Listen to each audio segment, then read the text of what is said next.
Welcome to Blue Talks.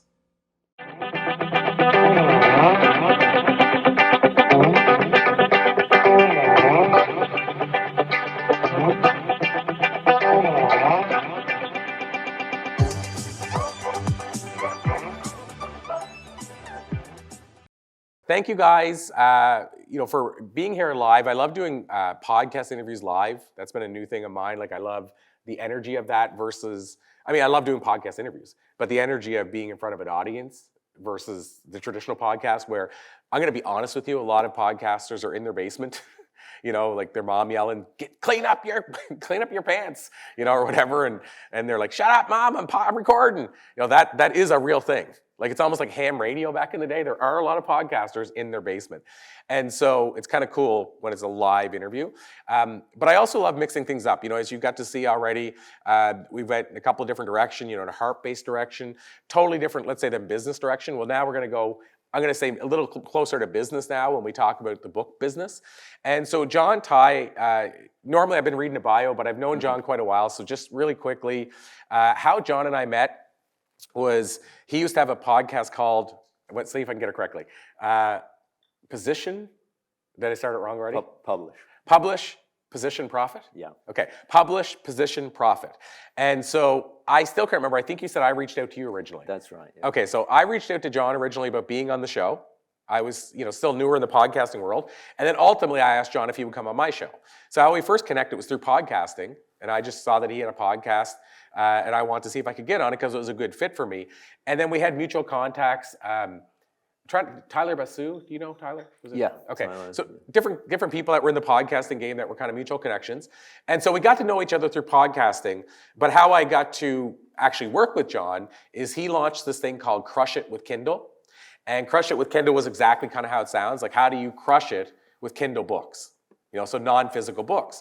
And he knew his stuff in a big way, and I was trying to figure out my stuff in that world. And so to finish this off, I'll just say, I signed up for John's program, and I literally got results from his program. And so when I see something like that, then I want to really share the message of who this person is and what they're doing. And that's sort of a long tangent about how we get to know each other. And so John's been in the book business for, I'm just going to use the term forever, for quite a while, knows the book business inside and out. And so today we're going to talk, I guess I'll say, all things books. So John, before I jump in, is there anything you want to add to that? No, that's a very nice introduction. Thank you, Corey. Okay, awesome. And by John's accent, you can perhaps tell he lives nearby. He drove 2 hours, 2.5 hours. 2 hours, yeah. It seemed like a long way this morning, but since so many people have come from Canada, it's I really can't complain. So pretty. You actually drove less than I did to get to Cambridge 2 days ago. Yeah, from Liverpool. Yeah, from Liverpool. Yeah. So John, where I want to start is when we talk about books, jumping right in. What are your thoughts around? A lot of people go into the book world. I see this all the time, thinking I'm going into the book world because I'm going to retire as a writer. I'm going to make a ton of money, and I'm never going to look back. And a lot of those people look back because I know multiple authors who've made millions of dollars with books, selling books. But I also know many, many more people that have barely made $100 selling books, like directly selling books. And so, what are your thoughts, first of all, around that? About what's a realistic way to go into the book world?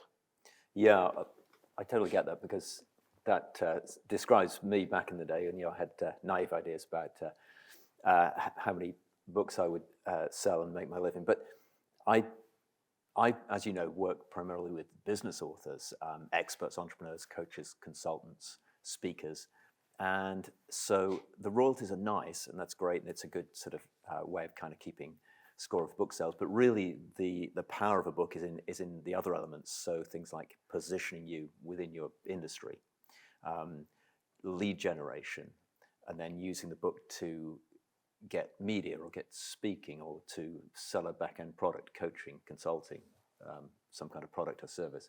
So yes, royalties are nice, but really if you're in that space where you're using a book as a tool as well, that's the real money, and the power of a book is on the back end in terms of how you can reach people with that. So it brings up an interesting point. Sometimes do you feel we have to choose or maybe decide what is the goal of a specific book? And I'll add some context to that. But I get a royalty check from Amazon. I think mine's quarterly. And so I get a royalty check from Amazon. I can tell you it's not the right home check. Like it's not like I'm retiring now because I get this royalty check. It is cool to get it because you're like, I'm a professional author. Amazon's sending me money every quarter. That's great, but it's just more of the feeling to me. But what I'm getting at here is, to me, I see two very specific different types of authors. There's probably way more than that. But there's the author, and I'll just name drop, but there's the author like a James Redfield, who sold 30-some million copies of Celestine Prophecy. We were just at a writer's retreat with Richard Paul Evans, who wrote The Christmas Box, and he's sold 35 million books. They've made money. He told us what his advance was on his second book, and it was substantial. Like you could retire off his advance from one book. These authors have made money, but if you look at the type of books they're writing, it's hard to build a back end on it completely. The Alchemist, you can go down the whole list, right? The Four Agreements, hard to build a back end. Then you have the other book, which is like Michael Port, who writes about speaking. It's really easy to build a back end because he writes about how to speak and get paid, and then he can literally run a program where he teaches people how to speak and get paid. Do you agree that you have to kind of decide what type of book is it, and then that helps your path? There's definitely an element of that, and I think, again, if you're in that space where you're looking to use a book as a tool and build that back in business, really getting clarity. One of the things I do with clients is that before we write a single word or before they speak a single word, because that's the quickest way of doing a book, is go through an exercise to get real clarity on who their ideal client is. Because most experts have a ton of knowledge up here. They could write several books. So it's how do you make sure you write the right book? So there's a process to go through to get that clarity on who that ideal client is and what problem are you going to solve for them. And then you can start to craft the book around that. And that helps with a lot of things, obviously attracting that person, but it also streamlines, it makes creating the book much easier. It makes marketing the book much easier. It makes creating the back end much easier. It makes getting media much easier. So there's a lot of very positive spin-offs. And also, I mean, what I say to clients is if all we did was just go through that exercise and get that clarity and then stop there and never wrote the book, that should be, that should give you the value that you paid for in the program just on its own in terms of getting that, bringing those people into your business and getting more of those right fit ideal clients. Yeah, well, that's the thing, because then you can use that to target clients even if you never write the book. And I will say a key thing there about ideal client. We had this discussion last night, a bunch of us talking about my latest book is not an easy book to build a back end to. It's more like those books I just mentioned. And I did beta feedback, which I still agree with. Some people say don't do, Richard Evans, who I mentioned, doesn't think you should do feedback at all. And then it's just and easy, since I mentioned both of them, James Redfield had 50 readers of the Celestine that told him every step along the way when they stopped reading, when they got bored. He wanted to know until the book was ready, in his opinion. Both books did extremely well. Both authors have done extremely well doing different approaches. I decided to go with beta readers, but I had a couple, and I had great criticism, I had great feedback, but I had a couple of people, the criticism was rooted in the fact that they weren't my ideal clients.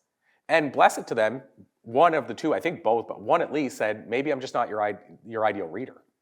And so when you get that feedback, to your point, once you're dialed in, then I think you don't start changing the book for that non-ideal reader.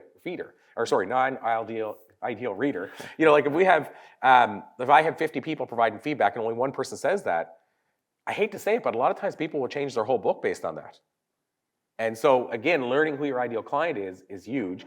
And for me, also trying to figure out how I could create a back end of the book and have my cake and eat it too has been challenging. So in other words, it's not the type of book that traditionally has a back end, but I don't want to accept that. So I've been talking to a publisher that I know, and what we're looking to do, she does funnels on that on the back end for books, and we're talking about where my book is like the 10 principles of how to live your life. Normally it's hard to build, like Robin Sharma, the monk who sold his Ferrari. Normally it's hard to build a back end, but what we're talking about is why don't I teach the lessons as like video training, and then we can sell it, and here's how you can go deeper than just what the book reveals. So we're trying to build a course in the back end. I will tell you, it's a lot harder because you're trying to dial into a book that normally wouldn't be able to serve an audience in that way. But to that point again, what you said about ideal, once you know your ideal client and you're dialed in on that, I think that helps you not make changes that will actually lose ideal clients. Would you agree with that? Yeah, and obviously you've got to if somebody's got criticism, you can work out if it's a genuine criticism that is applicable to any reader, or if it's something that's specific to somebody coming from a particular angle or with a particular one. And part of part of getting the right book for your ideal client is knowing those clients. So going through going through a sort of question asking exercise for yourself and for them potentially to figure out who are the people that you love to work with. What is it you love to do? Who do you love to work with? Who have you got the best results for? Who have you had the most fun with in the past? And talking to them, and what problems do they need solving? And again, sort of narrowing down the focus of not just So I'll give you an acronym which I use. So the acronym is SPICIO, SPICIO. The SP stands for your superpower. So figuring out what that is, that's the first step. Then you can figure out what it is you love to do, where you can deliver massive value to your client. Second part, IC, is your ideal client. Again, who do you love to work with? Who can you provide the most value to?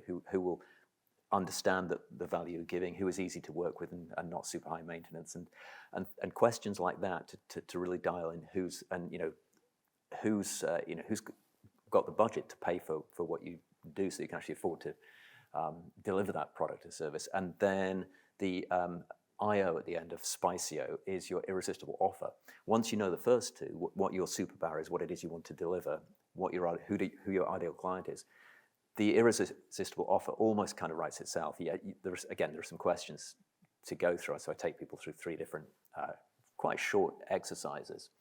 But you can very quickly dial in this amazing offer that's perfectly tailored to this person. And as I say, from that flows the book. You know exactly what to put in the book, and you know exactly how to market that book. You know what kind of title to create and subtitle, what kind of keywords you're using. But say part of that is you've got to know yourself and what you want to do and where you can deliver the most value. And you've got to know that ideal client. And don't be afraid to talk, to talk to lots of clients. Talk to your best clients, your favorite clients, the ones you had the most fun with. And ask them questions about what made them choose you, what they got out of it, is there anything else they want? Those kind of questions to really dial in what it is you should be delivering to people. And that doesn't just apply to a book, that applies to business in general. Well, it's interesting, the irresistible offer. I was just, the other day, I saw somebody comment on this, but if you want to know how to create an irresistible offer, and I went through this guy's stuff, and he really is the real deal, is Alex Hormozi. Yeah, he's very good. Got a book like 100 million, what's it called? 100 million, I forget what it is, but it's basically, excuse me, how to grow your business to 100 million, which he's done, him and his wife. And he's become the person that everybody like quotes and puts the memes up. Anyway, he had a book coming out. I think it's coming up right away, August 11th or something. And Tyler, who I mentioned, put a post and said, everybody get prepared for all the amazing irresistible offers coming on August 12th. Because he feels as soon as that book drops, everybody and their dog is going to be an expert in irresistible offers, because they're literally going to read his book and then start teaching it, which is like Tread or whatever. Facebook's new Threads. Threads, yeah. Their new Twitter or whatever. I don't know if you guys saw this. I literally saw this the day after it was announced. There were ads running on Facebook saying, "Let me help you crush it on Threads." Mm-hmm. So you're an expert, and it launched 18 hours ago. But that's literally what happens. People say, somebody's going to buy this. And so what I'm saying is, when you say irresistible offers, it makes me think of that. But the truth is, you could do worse than to go read how he talks about, meaning how Alex Hormozi talks about creating irresistible offers. So check his work out. What I was going to say about that, as far as, I was going to go one step further. And first of all, I love the acronym. I'm a big, acronyms help us remember so much stuff. And it's so much easier. And SPICIO is unique. It's not like a word like, same or something. So I love that, John. I'm going to go in a different direction. One of the things I'd like to walk to is email newsletters. A lot of people, either don't realize how powerful it is to start a newsletter early on, or B, don't know how to do it. And so I say this because as business owners, I think anybody who's a business owner watching this really should consider having an email list. Like if you don't have one now, start yesterday. Like it truly is that valuable. It's the one, I don't believe in regrets, but the one thing I wish I would have done sooner is start an email list, and I've been doing it for over 10 years. And I still wish I would have done it sooner. Reason I bring this up is one of the things that John teaches, which I think is so powerful. So I'm gonna get you to talk on this, but look into his work about this as well. But whenever I was early on, I'm like, there's gotta be a way I can leverage my book to grow my email list. And I was giving away one of my books as a PDF, and I was getting people to sign up because I would go to my own network. And I got some people like John Lee Dumas, who has a big network, to share it for me. And I remember the difference when you partner with somebody. Like I remember the day John shared it. Now this is going back 10 years roughly. Like we're a lot busier now. Everybody's hit with so much. It wouldn't be probably the same numbers. But John sent it out, and about 3 hours later, we had passed 600 people that signed up in like 3 hours. And his email list was only about 10,000 at the time. It's just they loved him so much. Yeah. I bring this up because that was huge. And then I experienced something that was even bigger, which is what you teach, which is I didn't know it even existed, but on Amazon, you can give your book away for free for 5 days if you sign up for Kindle Select. Now, I'm not a technical person. I'm not going technically. I'm just saying, if you put your Kindle book on Amazon and you go exclusively with them, then for 90 days, each 90 days, you agree to go with them exclusively, a 90-day periods. During that 90 days, you can put your book for free for 5 days. And so what I learned about, and it could be 99 cents, you could do this too, but I found with the difference between 99 cents and free didn't change much about who I was getting on my list. I know what 99 cents people are paying, but I found for that little bit, it didn't make a difference. But what I learned from John's Crush It with Kindle is that there were all these book marketing sites out there that actually have like 300,000 readers on their site, and you could pay them $20 to send your book out to them twice. So they'll direct their book, when it's for free, to that Amazon page. And in my book, now that's not going to get me any email signups. That's just going to get them to download my book for free. Amazon doesn't collect emails for me.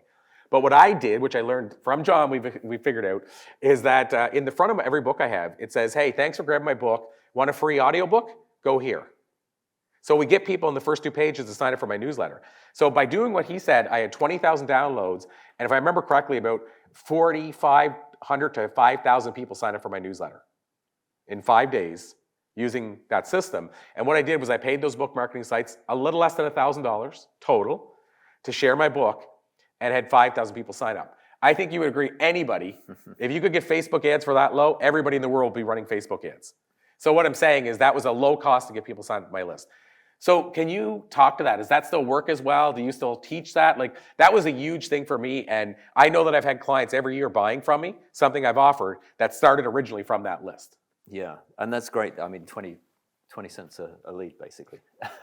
Yeah, I think anybody. Yeah, definitely having something to give away at the start of your book or anything else is, it still works. Maybe not as much as, again, like a lot of things, we're hit with a lot more stuff. So the response rates are lower, say, than they were 5 years ago or 10 years ago. But still very, very much worth doing. And of course, if you've got a book, those people are highly targeted. They wouldn't be browsing your book if they weren't. So it's still a powerful strategy. And one thing that is another tip which I would give people is to test different bonus offers and see what works with your audience. This is something I learned from listening to Hal Elrod speak, and he was talking about having a giveaway in the Miracle Morning, and he was getting 80% of the people going to the page were signing up. And he was called out at a publishing event on that by a woman in the audience, basically said it was BS. And he said, no, it's true. And he's like, explained the numbers and how it worked. And I thought, wow, that's pretty amazing. And I had a particular page that was a kind of a redirect page, just a very simple landing page. And I was giving away a book, and it was a book that I sell. So I was giving it away for free. So there was real value there, and it was targeted. And it was converting at just over 20%. And I was sort of happy with that. It'd been like that for 2 years. Anyway, purely and only because of listening to this talk from Hal, I thought, I wonder. So I changed. I looked at what Hal had done, and basically what he had done that had got such a high sign-up rate is he'd given people like kind of cheat sheets and stuff like that they could use to help them implement the Miracle Morning. People really respond to that kind of thing. So like an aid memoir, a cheat sheet, a step-by-step guide, something that it can be as simple as a sort of 1-page or a 2-page PDF, very, very straightforward. We sort of tend to think that like you need to throw loads of stuff at people. That's often not the case. It's kind of counterintuitive. So I changed my giveaway to another book, which was 44 Top Resources for Writers, just so that you know what it was. And it was all the different sort of softwares and little hacks and things that I'd picked up over basically 10 years of teaching online publishing and Amazon publishing. And I put it at that, and I didn't expect a great deal, and my sign-up rate went up by 400%. So I remember when I first heard Hal explaining this, I thought, well, there's no way I could hit that. I beat Hal's conversion rate. on that page. So my conversion rate for that page now is 81%. Still now? Still now, yeah. And from about 21, just under 21% up to 81%. I just got my money's worth coming to Cambridge. And I worked out, perhaps I shouldn't have done this, I worked out how many leads I'd lost by not doing it at the beginning. Oh. And in the 2 years that I had the original one up, I was down by, it would cost me 2,000 leads, basically. Yeah, you should never go back and see what you lost by not doing it. The point there is just, test different things, because you never know what's going to resonate best with your audience. But so people do definitely, if you're in the sort of teaching how-to space, people really respond to things, guides, quick starts, step-by-step cheat sheets, that kind of stuff that help them implement what you are teaching them. All right, so I'm down to my last question, but I'll just add to what you just said there, John. So I'm going to try this. And Hal Elrod, just for those that haven't heard of him, that book, The Miracle Morning, fascinates me. It's still self-published to this day, I believe. Is correct, right? I think he's moved to it. I think he's moved to a publisher. Okay. Don't quote me on that. I know as a self-published, well, The Miracle Morning, this book we're talking about, and he has a bunch of, like in a series, almost like Chicken Soup now, like The Miracle Morning for golfers or whatever. But the original Miracle Morning, the last number I heard from, I think Chandler Bolt, was that it was at 2.7 million books sold. Starting as a self-published author, like that's very rare. And The Miracle Morning, the premise of it, have you guys ever heard of the 5 a.m. Club? Robin Sharma wrote that one, and then who is it? Jack Canfield has another one. But basically the idea of getting up at say 5 or 6 and meditating and yoga and whatever you do, exercising, whatever it is, the idea, that's what his idea is, the miracle morning. Like, what's your miracle morning? And I think he even talks about it might not be the same for each person. Like, I think he said he tried it at 5 a.m. Club and he realized trying it that way didn't work for him, like the way Robin Sharma does it. So he switched his miracle morning. But the point is the miracle morning is, I think what it was is he got in an accident or something and he couldn't walk or whatever. And they told him he'd never be able to again. And he practiced this miracle morning and it changed everything. So he wrote this book. And obviously it resonated with people. But for those that want to get a book out into the world, I heard him say recently the most effective thing he did out of all of his marketing was going on podcasts. And he said, I think he said he went on 270 some podcasts in 6 months. Anyway, he said the thing that sold the most books was being consistently on a podcasting tour. So that's the power of podcasting. Right. So I said I had one last question before we let you run, John. It's a question I ask almost every guest I bring on. Anytime I'm doing an interview, it's called the time machine question. So it's kind of like it sounds. If you could jump into a time machine, go back and talk to a younger John, and give him some life advice based on what you've learned in the years since, what do you think you might tell younger John? Yeah, well, what I would tell myself is it's kind of what I've already told you earlier. It's that Spicio process. The first business I had, as you know, I'm a former or a reformed corporate lawyer. That was my previous life. I had an online real estate company, which I ran for 4 years. And I learned a ton. I got a lot of things right. I also got a lot of things wrong. And one of the things I got wrong was I was targeting the wrong people. I was targeting people who were very, very price sensitive. And I didn't know how to differentiate my business from all the others that were out there. So I was essentially competing on price. And when you compete on price in business, it's a race to the bottom. You either go under, which is actually the best thing that can happen, or you don't go under and you just barely scrape by and it's miserable. So actually going under is almost better. And now had I known that process, that of dialing into your ideal client, your superpower, your ideal client, your irresistible offer, I would have set things up very differently. I would have positioned myself very differently. I would have charged different prices. The whole thing would have been completely different.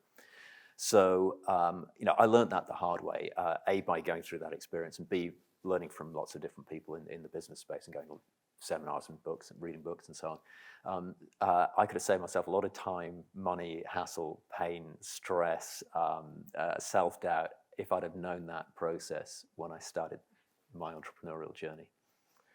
Wow. And I want to ask you how we can learn more, but I just have to say you don't hear that very often. Somebody going from a corporate lawyer to entrepreneur. I don't even think you hear that very often. So that must have been quite a unique experience, especially when you did it. Yeah. I mean, you probably don't know one other corporate lawyer probably that went into a totally different entrepreneurial business, do you? There's a few that leave. Oh, really? Okay. Yeah.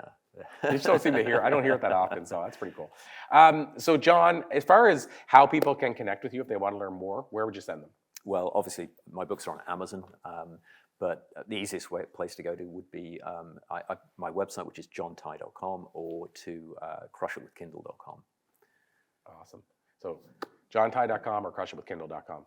Amazing. John Tighe, been an absolute pleasure. Thank you so much for joining us here. I'll call it till next time, and a to be continued. Thank you, Corey. Awesome. Cheers. Thanks so much.